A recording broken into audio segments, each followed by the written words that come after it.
Nah, inilah yang secara garis besar terkait dengan apa yang sedang kita lakukan dan terus kita lakukan, dan harapan saya pada tahun 2023 nanti seluruh desa 74.960 desa di Indonesia sudah mulai secara serentak mengimplementasikan pola perencanaan pembangunan berbasis masalah. Karena sudah punya data, sudah bisa ditunjukkan permasalahannya di mana, kondisi kemiskinannya di mana, kondisi stuntingnya gimana, ada berapa warga yang berpenyakit kronis menaun, ada berapa warga yang harus ditangani karena kemiskinan ekstrim yang tidak lagi perlu bicara pemberdayaan.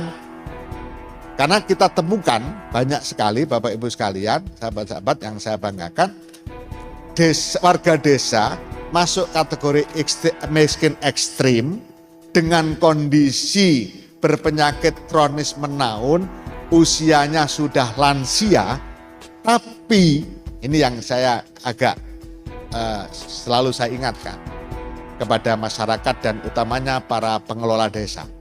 Tapi masih bicara tentang pemberdayaan.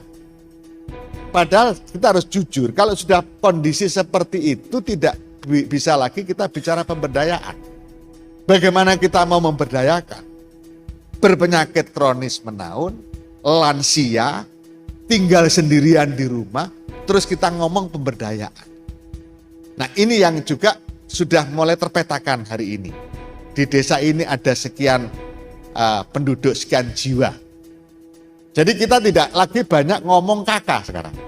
Kalau sudah ngomong data SDGs desa, tidak lagi ngomong kakak, tapi ngomong cacah jiwa.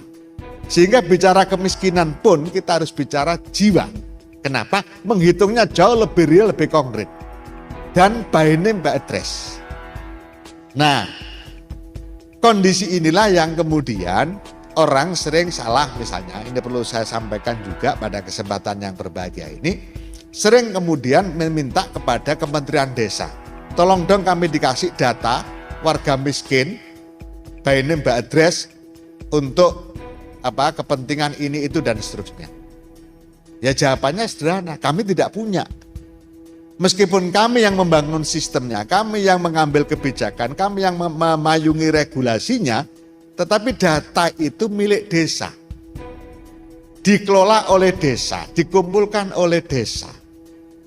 Karena memang pada hakikatnya ketika kita bicara tentang pembangunan desa, maka kita bicara tentang pembangunan pada level mikro. Nah, ini nanti bisa kita lihat.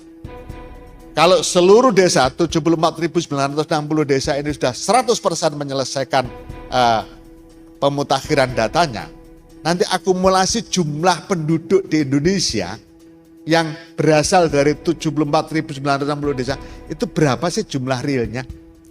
Itu bisa kita lihat nanti.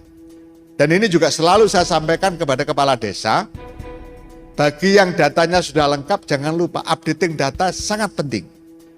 Sehingga kalau kepala desa ditanya, Pak Lurah, Pak Kades, Pak Kepala Gampong, Pak Wali Nagari, berapa jumlah warga sampean? Jawabannya langsung konkret, ada 6.200 warga, data seminggu yang lalu. Nah, itu baru canggih.